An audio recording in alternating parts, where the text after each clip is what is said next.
एक गांव में एक सुखी परिवार रहता था। उस परिवार में 3 भाई और एक बहन थी। उनके माँ बाप उन चारों से बेहद प्यार करते थे, मगर बीच वाले बेटे से थोड़ा परेशान थे।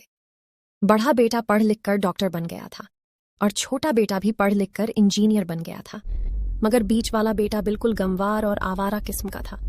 कुछ समय बाद उनके दोनों बेटे डॉक्टर और इंजीनियर ने शादी कर ली और महीनों के बाद ही इनकी बेटी का भी एक अच्छे घराने में विवाह हो गया, मगर बीच वाला बेटा अभी भी कुंवारा ही था। वह अनपढ़ था और कहीं पर मजदूरी का छोटा सा काम करता था।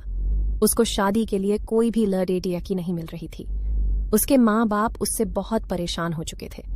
अब जब भी उसकी बहन अपने मायके आती तो वह अपनी डॉक्टर और इंजीनियर दोनों भाइयों से मिलती थी, मगर बीच वाले भाई से बहुत कम मिलती थी, क्योंकि वह उसे ज्यादा पैसे नहीं दे पाता था। लेकिन फिर भी वह अपनी बहन से बहुत अधिक प्यार करता था। कुछ समय बाद उनके पिताजी की बीच वाले बेटे की बिना शादी किए बिना ही मृत्यु हो गई। उनकी मां ने सोचा, कहीं अब किसी के मुंह से बंटवारे की बात निकले, इसलिए अपने ही गांव में एक सीधी सादी लड़की से मंझले बेटे की शादी करवा दी। शादी होते ही न जाने क्या हुआ।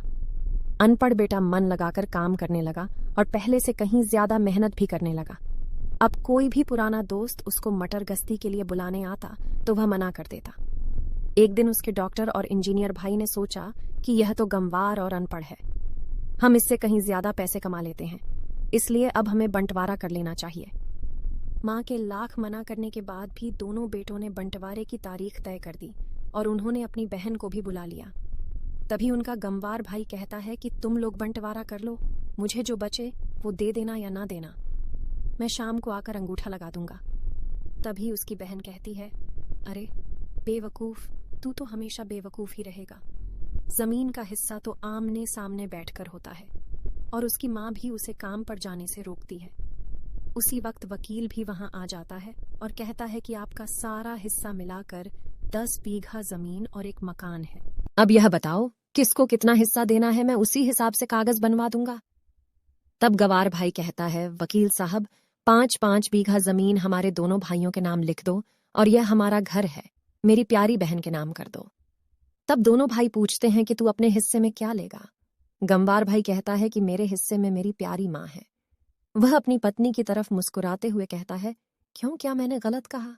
उस गंवार और अनपढ़ की पत्नी अपनी सास से लिपट कर कहती है, माँ से बड़ी वसीयत क्या होगी मेरे लिए।